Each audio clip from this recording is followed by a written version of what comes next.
আল্লাহর নবী বলি, ফাতিমা সরে যাও, আজরাইলকে আসার সুযোগ করে দাও।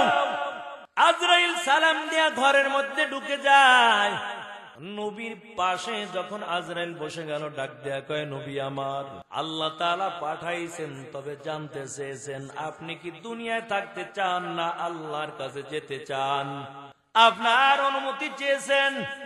আল্লাহর নবী ডাক দিয়ে বলে, আজরাইল, আমি এখনো কিছুই বলতে পারবো না, কারণ আমি যদি দুনিয়া থেকে বিদায় হয়ে যাই, আমার গুনাহগার উম্মতের কি উপায় হবে? না জানি আল্লাহ বড় বড় আযাব দিয়ে ধ্বংস কইরা দেয়। যতক্ষণ পর্যন্ত জিবরাইল আমিন আমার কাছে না আসবে, ততক্ষণ পর্যন্ত কিছুই বলতে পারবো না। আল্লাহ জিবরাইলকে পাঠাইয়া বলে, জিবরাইল যাও যাও, আমার বন্ধুকে জানাইয়া দাও, তার গুনাহগার উম্মতের চিন্তা আমার বন্ধুর করা লাগবে না, তার গুনাহগার উম্মতের জিম্মা স্বয়ং আমি আল্লাহ নিজে কুদরতে হাতের মধ্যে নিলাম। এর নবীর আশিকের দল, মায়ের নবী নবী অনুমতি দিয়া দেয়, এরে আজরাইল জান কবজ করবা তুমি করো। আজরাইল একটা হাত আমার মায়ের নবীর বুকের মধ্যে দেয়। আমার নবীজির বড় কষ্ট হইতেছে। নবী ডাক দিয়া কয়, আজরাইল আমার বুকের মধ্যে কি দিয়া চাপা দিস? না জানি আরবের বড় বড় পাহাড়ের পাথরগুলো দিয়া আমার বুকের মধ্যে চাপ দিয়া ধরেছে। আজরাইল ডাক দেয়া কয়, নবী না, এই মদিনার কোন পাহাড়ের পাথর দিয়ে আপনার বুকের মধ্যে চাপা দেই নাই। ও নবী আমার, আরবের কোন পাহাড় দিয়ে আপনার বুকের মধ্যে আমি চাপা দেই নাই। আল্লাহর নবী ডাক দেয়া বলে, আজরাইল, তবে আমার বুকের মধ্যে তুমি কি রেখেছো আমি কষ্ট সইতে পারি না। আমার মনে হয় বড় পাহাড় দিয়ে বুঝে আমার বুকটা সাইফা ধরছে। আজরাইল ডাক দেয়া বলে, নবী না, আপনার বুকের মধ্যে এমন বড় কিছু দিয়া চাপা দেই নেই, তবে আমার একটা হাত মাত্র বুকের মধ্যে রাখলাম। রাসূল চোখের পানি ছেড়ে দিয়া কান্না করে আর বলে, আজরাইল, এত কষ্ট দিয়াও কি আমার উম্মতের জান কবজ করবা? শেষ জামানে আমার উম্মত গুলো থাকবে তো বড় দুর্বল, এত কষ্ট দিয়া কি আমার উম্মতের জান কবজ করবা? এরে আজরাইল, তবে শুনো, তোমার যত মনে চায় আমাকে কষ্ট দিয়া আমার জানটা কবজ করে নাও, আমার গুনাহগার উম্মতের জানটা কবজ এত কষ্ট দিয়া করবা না। আজরাইল ডাক দেয়া বলে, নবী, যে উম্মাত গুলো দুনিয়ার জমিনে আল্লাহর হুকুম পালন করবে, তাদের কোনো চিন্তা করা লাগবে না। মায়ের কোলে বসে সন্তান দুধ পান করলে মা যেমন কোনো টের পায় না, তাদের রুহগুলো এমন করে বের করা হবে ওই আল্লাহর বান্দা বান্দিরা টের পাবে না। আর বেঈমান নাফরমানের রুহগুলো কত কষ্ট দিয়া কবজ করা হবে জানেন? এর চেয়েও শত শত গুণ বেশি কষ্ট দিয়া তারপর নাফরমানের রুহগুলো কবজ করা হবে। এর নবীর উম্মতের দল, মায়ের নবীও দুনিয়া থেকে বিদায় হয়ে গেল। ফাতেমা রাদিয়াল্লাহু তাআলা আনহা দিলের মধ্যে তো এমন আশা, মৃত্যুর জন্য প্রস্তুত হয়ে আছে, কারণ আব্বাজান বলেছেন, আব্বা তো বিদায় হয়ে গেছে, তবে আমাদের বংশের থেকে সর্বপ্রথম আমি বিদায় হব। এর নবীর আশিকের দল, হঠাৎ করে একদিন গভীর রাত স্বপ্নের মাধ্যমে দেখতেছে মায়ের নবী ঘরের মধ্যে ঢুকে গেল। ঘরের মধ্যে ঢুইকা কি জানি খুঁজতেছে। হঠাৎ করে ফাতেমা ডাক দিয়া বলে, আব্বা জান আপনি কি খুঁজতেছেন বলেন। রসুল ডাক দিয়া বলে, ফাতেমা আমি তো তোমাকেই খুঁজতেছি। ফাতেমা স্বপ্নের মাধ্যমে বলে, আব্বা জান কেন আপনি আমাকে খুঁজতেছেন বলেন। আল্লাহর নবী ডাক দিয়া বলে, ও ফাতেমা তবে শুনো, আগামীকাল তুমি রোজা রাখবা, রোজা রাখবা। আগামীকাল তুমি সারাদিন রোজা থাকবা, আর সন্ধ্যাবেলা আমি নবীর সঙ্গে জান্নাতের মধ্যে ইফতার করবা। আল্লাহ ইসরাফিলকে ডেকে বলে, ইসরাফিল যাও জমিন থেকে মাটি আনো, কারণ আমি আদম বানাইব। ইসরাফিল জমিনের মধ্যে হাজির হয়। ইসরাফিল জমিনের মধ্যে আসার পর মাটি কান্না শুরু করে দিল। ও ইসরাফিল আমার থেকে মাটি নিও না, কারণ এই মাটি দিয়ে আল্লাহ মানুষ বানাইবেন, কাউকে জাহান্নামে দিবে, আবার কাউকে জান্নাতের মেহমান বানাবে। আমার থেকে মাটি নিও না। ওই ইসরাফিল মালিকের কাছে হাজির, ডেকে ডেকে বলে, আল্লাহ জমিন থেকে মাটি আনতে পারলাম না। আল্লাহ বলে, কেন মাটি আনতে পারো না? বলে, জমিন কান্না করে, এই জন্য মাটি আনতে পারি নাই। আল্লাহ আবার তোমার কাছে হাজির হয়ে গেলাম। আল্লাহ বলেন, আর কে আছো? ইসরাফিল তুমি মাটি আনতে পারো নাই, এরে মিকাইল তুমি জলদি করে জমিনে চলে যাও। মিকাইল জমিনের মধ্যে হাজির হয়ে গেল। এই জমিনটা একই অবস্থায় কান্না শুরু করে দিল। জমিন থেকে মিকাইল মাটি আনতে পারলো না, আল্লাহর কাছে চলে গেল। আল্লাহ বলেন, মিকাইল কেন মাটি আনতে পারো না? ওই মিকাইল ফেরেশতা ডেকে ডেকে বলি, মালিক কেমন করে মাটি আনবো? কারণ জমিন জাহান্নামের ভয় কান্না করে, এই জন্য মাটি আনতে পারলাম না। আল্লাহ জিব্রাইলকে পাঠায়, জিব্রাইল যাও তুমি জমিন থেকে মাটি আনো। ওই জিব্রাইলকে আল্লাহ জমিনের মধ্যে পাঠাইয়া দেয়। জিব্রাইল একই অবস্থায় আইসা দেখে মাটির কান্নার আওয়াজ।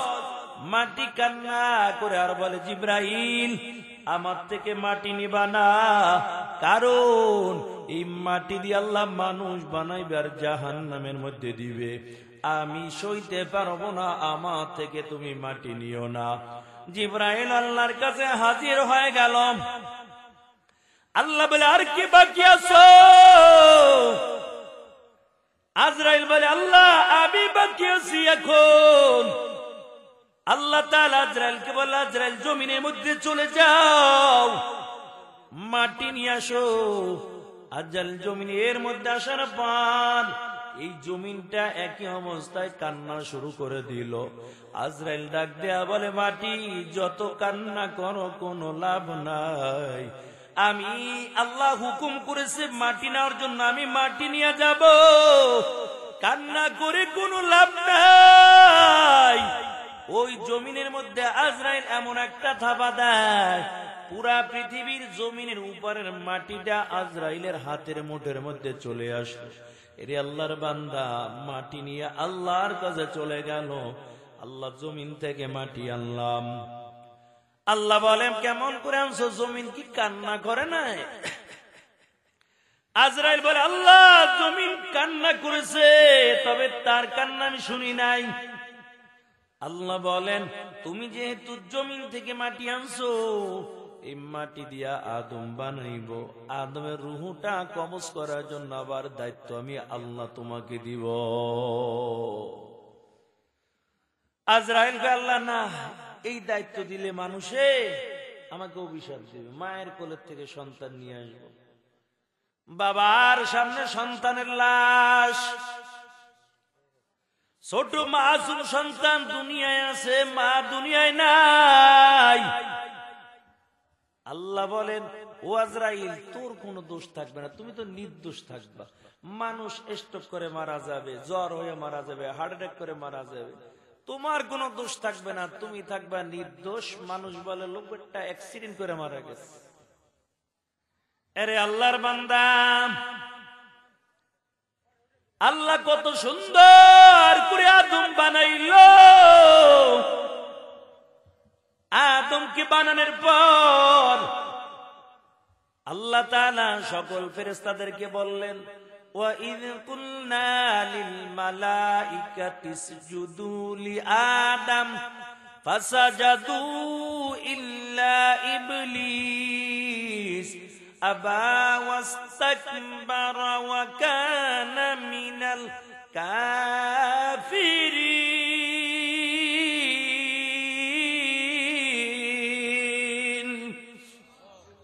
এর নবীর আশিকের দল, আল্লাহ তাআলা বললেন, ও ফেরেশতারা আদমকে সিজদা করে দাও।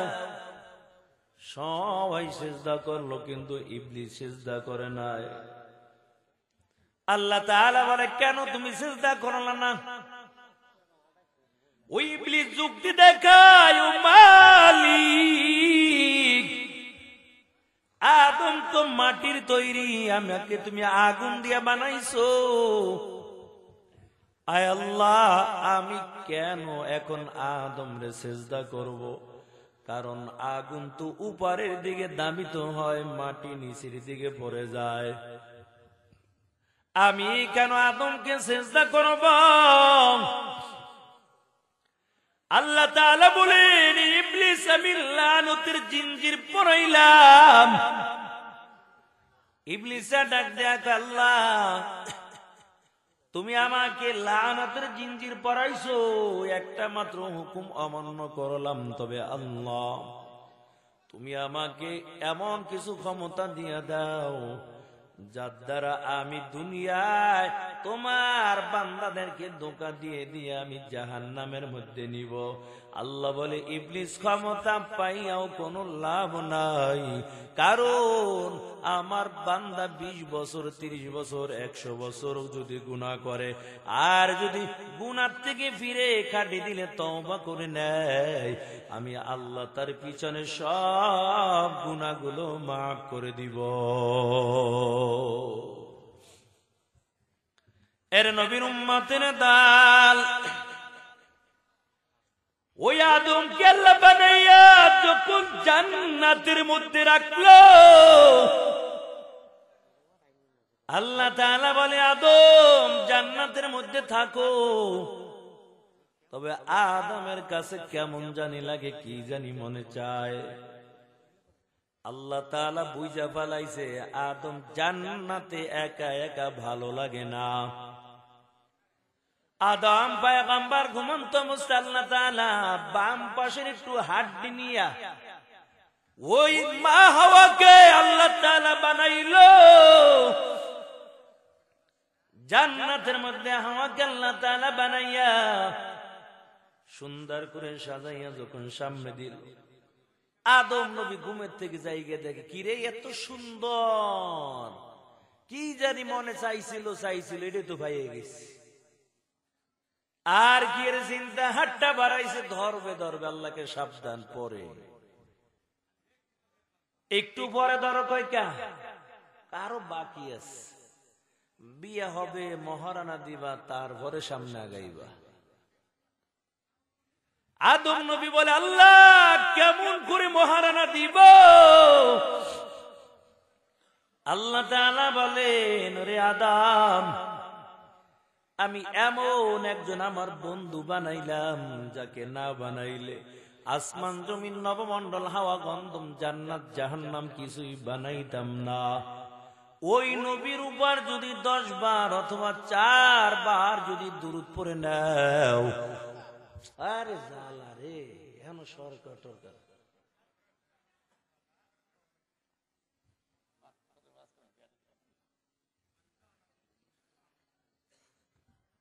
মোনাজাত দিয়ে দিব,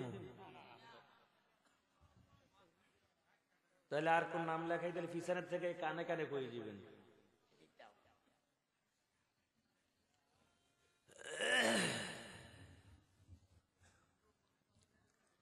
আদম পয়গম্বর হাওয়াকে ধরবে আল্লাহকে আসতে, এ মহারানা দেই করবা, তারপর হাওয়া তোমার জন্য হালাল হবে। কেমন করে আমি এখন মহারানা দিব? এরে আল্লাহর বান্দা, আল্লাহ বলেন আমার বন্ধুর উপর 4 বার অথবা 10 বার দরুদ পড়ে নিবা, তাহলে আমি আল্লাহ হাওয়াকে তোমার জন্য হালাল করে দিব। ইমামুল আউয়ালিন আল আখিরিন বহরে সাদাকা রহমাতাল লিল আলামিন সাইয়্যিদুল কাওনাইন খাতমুল মুরসালিন আখিরা মুদবুদে ফখরুল আউয়ালিন শাদ আজুদাশ রহমাতাল লিল আলামিন মসজিদে ওশুদ হামার ওয়া জমিন। এর নবীর আশিকের দল, ওই আদম হাওয়া জান্নাতের মধ্যে সময়টা পার করতেছে। ইবলিস জান্নাতের গেটে দাঁড়িয়ে কয় হাওয়া একটা ওয়াজ করতে চাই। হাওয়া কয় কি ওয়াজ করবা? কয় শুনো, ভালো একটা ওয়াজ করবো। তবে আল্লাহ যে মানা করে দিয়েছে, লা তাকরাবা হাদিহিশ শাজারাতা ওয়ালা তাকরাবা হাদিহিশ শাজারাতা ফাতাকুনা মিনাজ জালিমিন।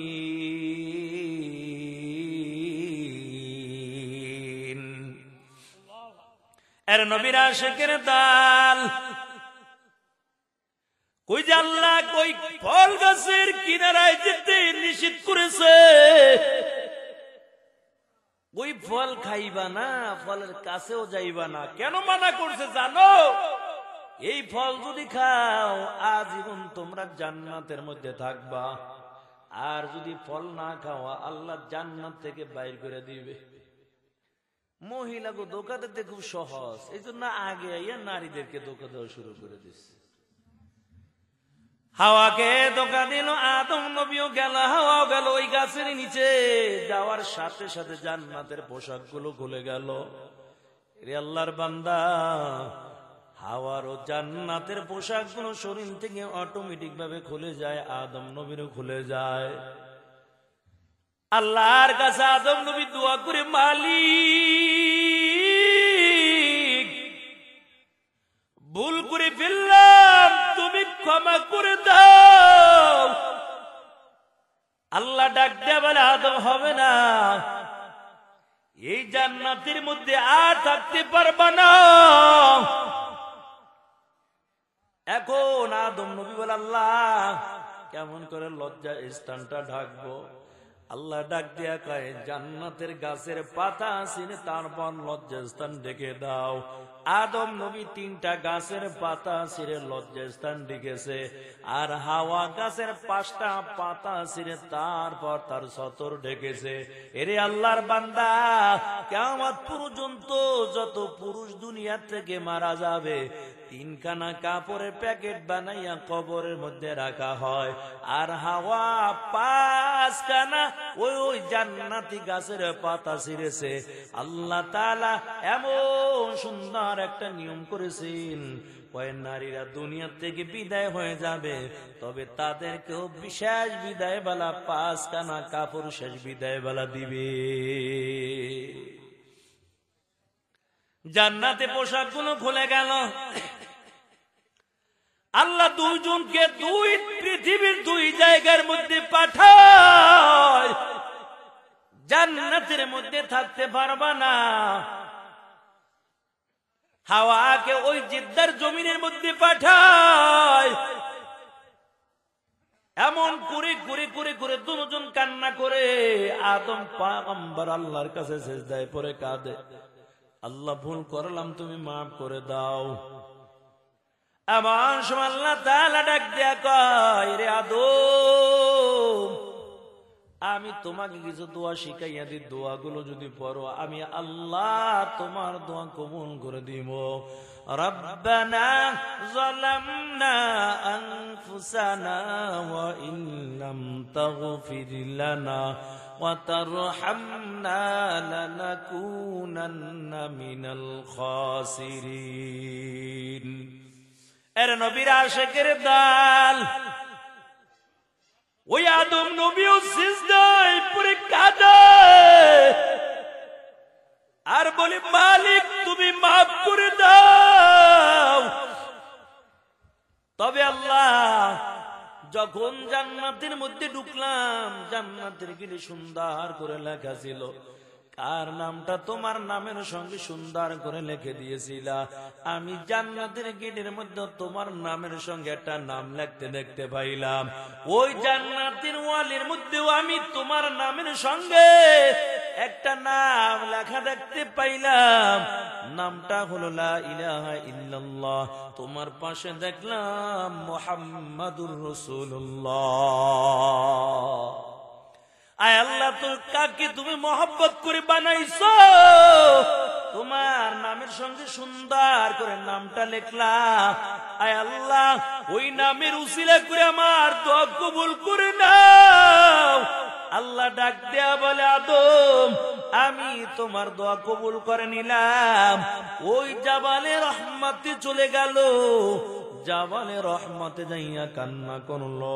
আল্লাহ তাআলা ওই জাবালে রহমতে বসে যখন মালিকের কাছে দোয়া করলো আল্লাহ তাআলা আদম নবীর দোয়াও আল্লাহ কবুল করে নেয়। এর নবীর আশিকের দল এই নবীর উম্মতের কত সম্মান আর কত দাম। কয় বান্দা গুনাহ করেছো, ওই গুনাহ ক্ষমা চাওয়ার জন্য জাবালে রহমতে যাওয়া লাগবে না, গুনাহ মাফ করার জন্য জাবালে রহমতে যাওয়া লাগবে না। গুনাহ করেছো গায়ের পোশাক গুলো খুলে যাবে না। কয় বান্দা জমিনের মধ্যে যেই জায়গার মধ্যে থাকবা আর ওখানে বসে যদি খাঁটি দিলে তওবা করে নাও আল্লাহ তাআলা বান্দার তওবা কবুল করে নিবে। মালিকের কাছে চাওয়া লাগবে, দুনিয়ার কোন মানুষের কাছে না।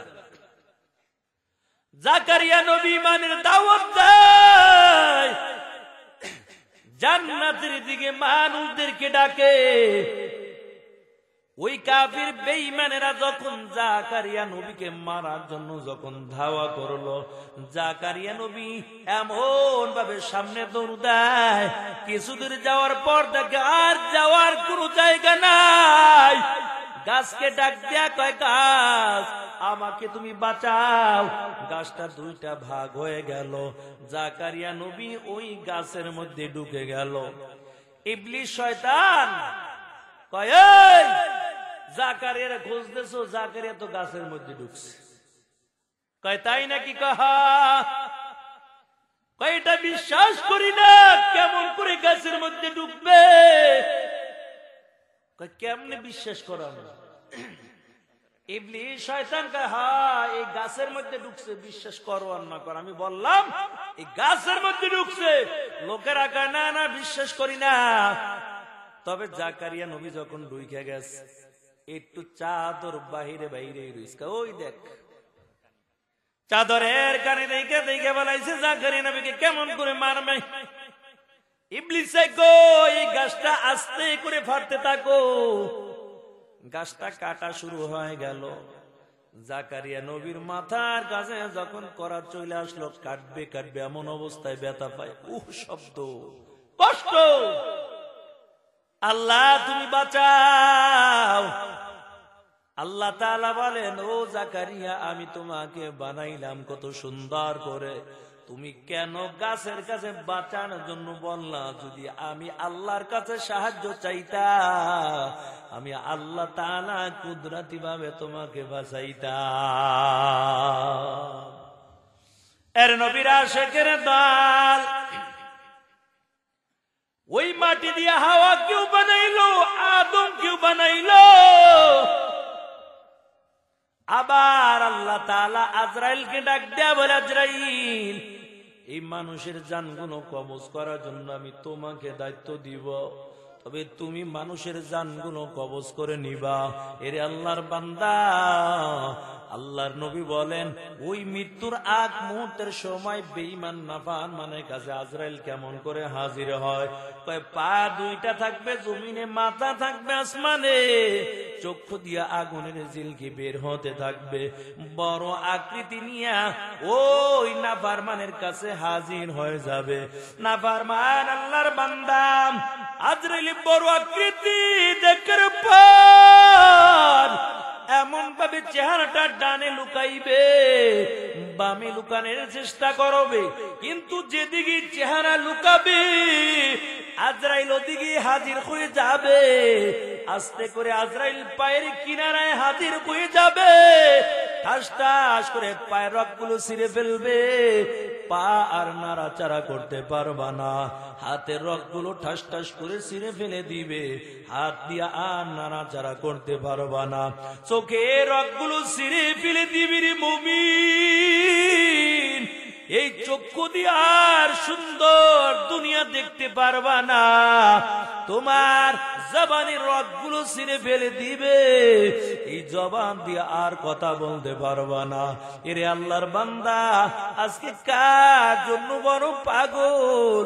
ওই মালিকের জন্য যদি পাগল হয়ে যাইতা, আল্লাহ বলেন আর জমিনের মধ্যে যারা দিলে প্রাণে এবং জবান দিয়া যারা বলবে ইন্নাল্লাযীনা ক্বালু রাব্বুনাল্লাহ সুম্মা ইসতাকামু তাতানাজ্জালু আলাইহিমুল মালাইকাতু আল্লা তাখাফু ওয়া লা তাহজানু ওয়া আবশিরু বিল জান্নাতিল্লাতী কুনতুম তুআদুন। আল্লাহ বলেন এমন মুসিবতের সময় যারা জবান দিয়া বলবে আমার রব হলো একমাত্র আল্লাহ, আর এই কথার উপর যারা ইস্তেকামত করবে, যারা মজবুত থাকবে, আল্লাহ বলেন মৃত্যুর সময় তাদের কোনো চিন্তা করা লাগবে না, আমি আল্লাহ আসমান থেকে রহমতের ফেরেশতা তাদের সামনে পাঠাইয়া দিব। মায়ার নবী বড় অসুস্থ হয়ে পড়ে গেল। ওই আম্মাজান আয়েশার ঘরের মধ্যে আল্লাহর পয়গম্বর, আম্মাজান আয়েশার ঘরের মধ্যে আল্লাহর নবী শুয়ে আছেন। আমার নবী বড় অসুস্থ। এরে আল্লাহর বান্দা, হঠাৎ করে ঘরের দরজার সামনে আওয়াজ। নবীজির কন্যা ফাতেমা রাদিয়াল্লাহু তাআলা আনহা নজর করে দেখে এমন এক ব্যক্তি যাকে ইতিপূর্বে আর কখনো দেখি নাই।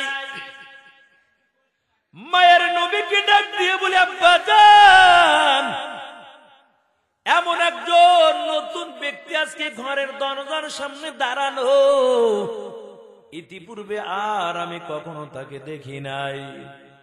আল্লাহর নবী বলেন ওই ব্যক্তি কি চাই বলো। ফাতেমা ডাক দিয়ে আব্বাজান, ওই ব্যক্তি এখন ঘরে ঢোকার জন্য অনুমতি চায়। এর নবীর উম্মতের দল। মায়ার নবী ডাক দিয়ে বলে ফাতেমা বাধা দিও না। ফাতেমা চোখের পানি ছেড়ে দিয়ে কাঁদি আর বলে আব্বাজান ইনি কে? আল্লাহর নবী ডাক দেয়া বলে ফাতেমা ইনি অন্য কেউ না, ইনি হলেন মালাকুল মউত আজরাইল। ফাতেমা কথাটা শোনার পর চোখের পানি ছেড়ে দিয়া আরো কান্না বাড়িয়ে দিলেন। এর নবীর উম্মতের দল। আল্লাহর নবী ডাক দেয়া বলে ও ফাতেমা কান্না করিও না, কারণ তোমার চোখের পানি আমি নবী সইতে পারি না। ফাতেমা কান্না করে বলে আব্বাজান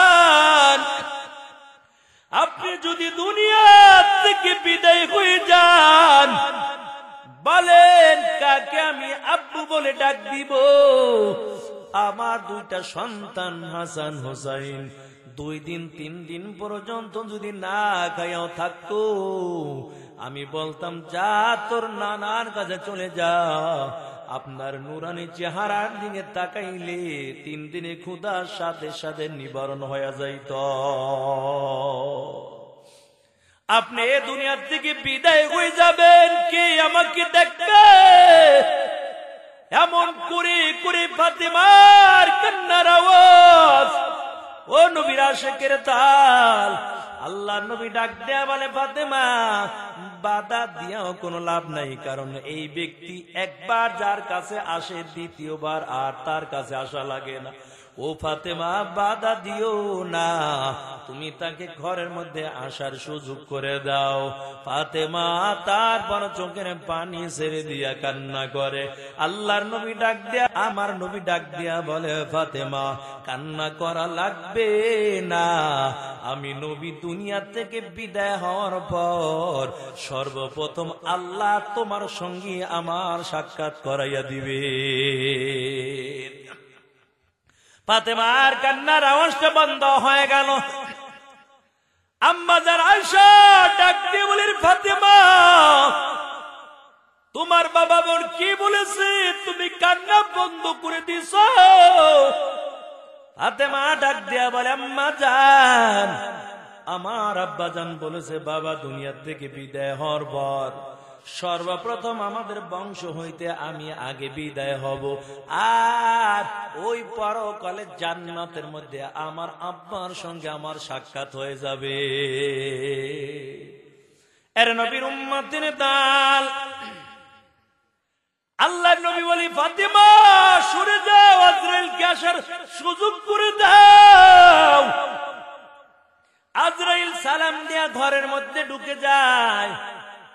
নবীর পাশে যখন আজরাইল বসে গেল, ডাক দেয়া কয়, নবী আমার, আল্লাহ তাআলা পাঠাইছেন, তবে জানতে চেয়েছেন আপনি কি দুনিয়ায় থাকতে চান না আল্লাহর কাছে যেতে চান? আপনার অনুমতি চেয়েছেন। আল্লাহর নবী ডাক দিয়ে বলে, আজরাইল, আমি এখনো কিছুই বলতে পারবো না, কারণ আমি যদি দুনিয়ার থেকে বিদায় হয়ে যাই আমার গুনাহগার উম্মতের কি উপায় হবে? না জানি আল্লাহ বড় বড় আযাব দিয়া ধ্বংস কইরা দেয়। যতক্ষণ পর্যন্ত জিবরাইল আমিন আমার কাছে না আসবে ততক্ষণ পর্যন্ত কিছুই বলতে পারবো না।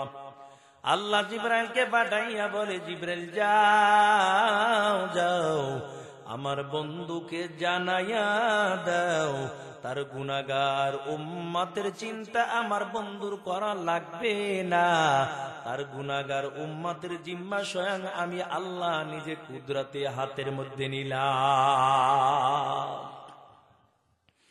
এর নবীর আশিকের দল, মায়ের নবী নবী অনুমতি দিয়া দেয়, এর আজরাইল জান কবজ করবা তুমি করো। আজরাইল একটা হাত আমার মায়ের নবীর বুকের মধ্যে দেয়। আমার নবীজির বড় কষ্ট হইতেছে। নবী ডাক দিয়া কয়, আজরাইল আমার বুকের মধ্যে কি দিয়া চাপা দিস? না জানি আরবের বড় বড় পাহাড়ের পাথরগুলো দিয়া আমার বুকের মধ্যে চাপ দিয়া ধরেছে। আজরাইল ডাক দেয়া কয়, নবী না, এই মদিনার কোন পাহাড়ের পাথর দিয়ে আপনার বুকের মধ্যে চাপা দেই নাই। ও নবী আমার, আরবের কোন পাহাড় দিয়ে আপনার বুকের মধ্যে আমি চাপা দেই নাই। আল্লাহর নবী ডাক দেয়া বলে, আজরাইল, তবে আমার বুকের মধ্যে তুমি কি রেখেছো আমি কষ্ট সইতে পারি না। আমার মনে হয় বড় পাহাড় দিয়ে বুঝে আমার বুকটা সাইফা ধরছে। আজরাইল ডাক দেয়া বলে, নবী না, আপনার বুকের মধ্যে এমন বড় কিছু দিয়া চাপা দেই নাই, তবে আমার একটা হাত মাত্র বুকের মধ্যে রাখলাম। রাসূল চোখের পানি ছেড়ে দিয়া কান্না করে আর বলে, আজরাইল, এত কষ্ট দিয়াও কি আমার উম্মতের জান কবজ করবা?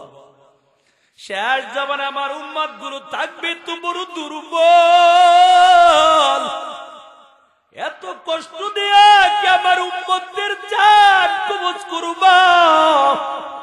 এরে আজরাইল, তবে শুনো, তোমার যত মনে চায় আমাকে কষ্ট দিয়া আমার জানটা কবজ করে নাও, আমার গুনাহগার উম্মতের জানটা কবজ এত কষ্ট দিয়া করবা না। আজরাইল ডাক দেয়া বলে, নবী, যে উম্মাত গুলো দুনিয়ার জমিনে আল্লাহর হুকুম পালন করবে তাদের কোনো চিন্তা করা লাগবে না। মায়ের কোলে বসে সন্তান দুধ পান করলে মা যেমন কোনো টের পায় না, তাদের রুহগুলো এমন করে বের করা হবে ওই আল্লাহর বান্দা বান্দিরা টের পাবে না। আর বেঈমান নাফরমানের রুহগুলো কত কষ্ট দিয়া কবজ করা হবে জানেন? এর চেয়েও শত শত গুণ বেশি কষ্ট দিয়া তারপর নাফরমানের রুহগুলো কবজ করা হবে। এর নবীর উম্মতের দল মায়ের নবীও দুনিয়া থেকে বিদায় হয়ে গেল। ফাতেমা রাদিয়াল্লাহু তাআলা আনহা দিলের মধ্যে তো এমন আশা, মৃত্যুর জন্য প্রস্তুত হয়ে আছে, কারণ আব্বাজান বলেছেন আব্বা তো বিদায় হয়ে গেছে, তবে আমাদের বংশের থেকে সর্বপ্রথম আমি বিদায় হব। এর নবীর আশিকির দল হঠাৎ করে একদিন গভীর রাত স্বপ্নের মাধ্যমে দেখতেছে মায়ের নবী ঘরের মধ্যে ঢুকে গেল। ঘরের মধ্যে ঢুইকা কি জানি খুঁজতেছে। হঠাৎ করে ফাতেমা ডাক দিয়া বলে, আব্বা জান আপনি কি খুঁজতেছেন বলেন? রসুল ডাক দিয়া বলে, ফাতেমা আমি তো তোমাকেই খুঁজতেছি। ফাতেমা স্বপ্নের মাধ্যমে বলে, আব্বা জান কেন আপনি আমাকে খুঁজতেছেন বলেন? আল্লাহর নবী ডাক দিয়া বলে, ও ফাতেমা তবে শুনো, আগামীকাল তুমি রোজা রাখবা, আগামীকাল তুমি সারাদিন রোজা থাকবা, আর সন্ধ্যাবেলা আমি নবীর সঙ্গে জান্নাতের মধ্যে ইফতার করবা। ফাতেমা রাদিয়াল্লাহু তাআলা আনহার ঘুমটা ভেঙে গেল, কিন্তু আর চোখের মধ্যে ঘুম আসে না। একবার যে হাসান হোসেনকে জড়াইয়া তার মুখের মধ্যে চুম্বন দেয়, আর চোখের পানি ছেড়ে দিয়া কাঁদে আর বলে, সন্তান আর তো মাকে মা বলে ডাক দিতে পারবি না। আবার আলী রাদিয়াল্লাহু তাআলা আনহুর পায়ের কিনারে হাজির, আস্তে আস্তে করে আলীর খিদমত করে বলে, স্বামী আমার আপনি আমাকে ক্ষমা করে দেন, আর বুঝি দুনিয়ার জমিনে আপনার সঙ্গে দেখা হবে না।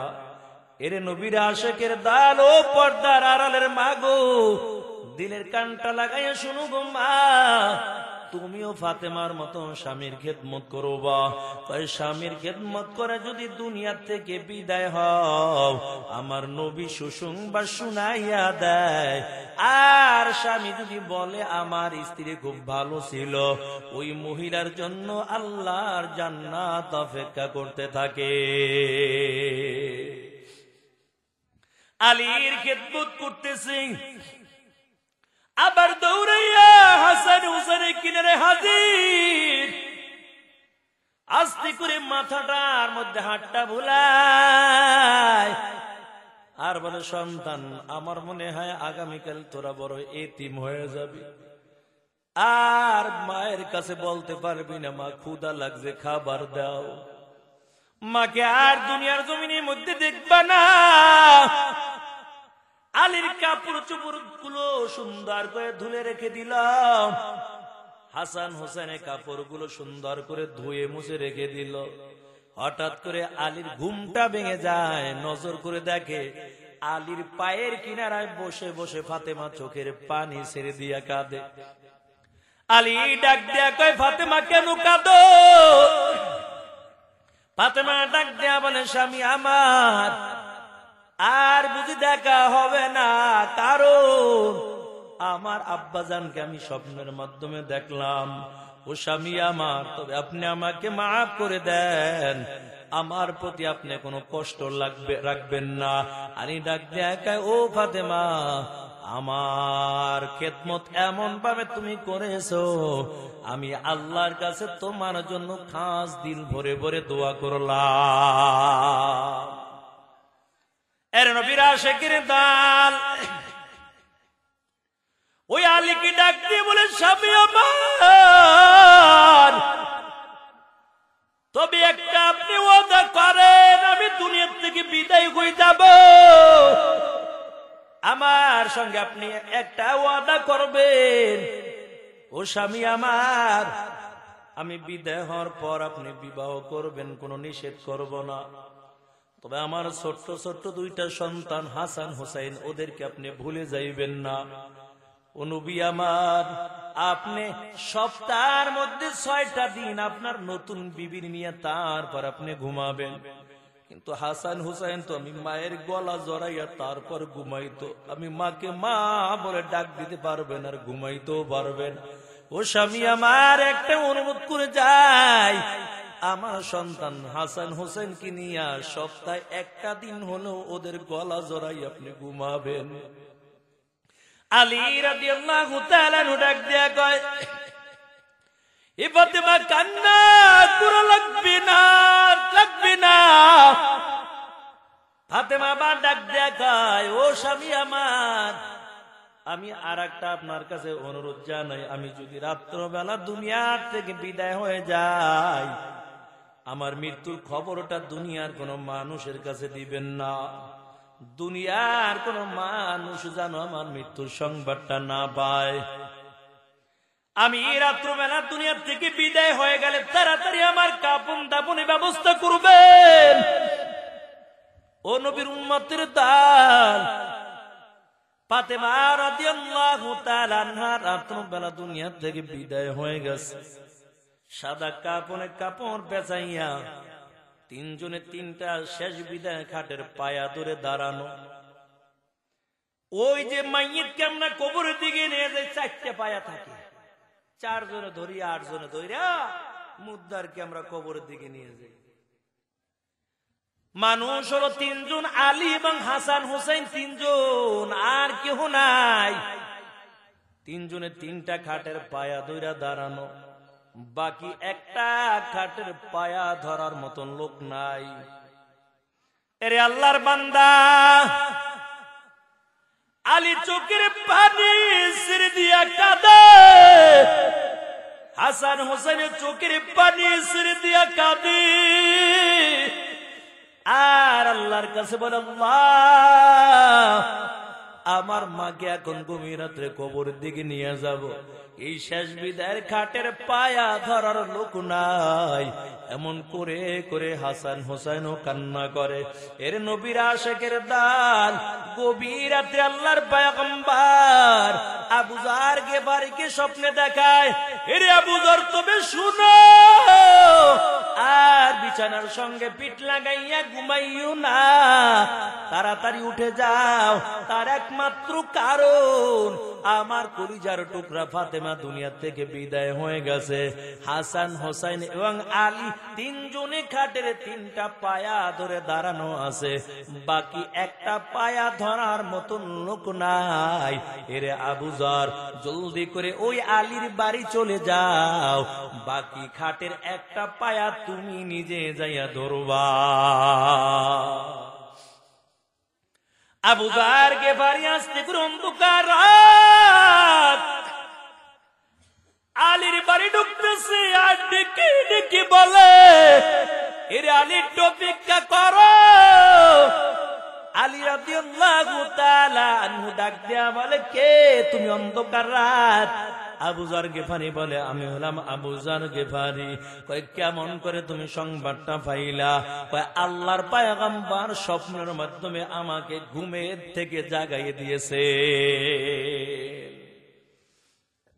আবু যর খাটের একটা পায়া ধরলো,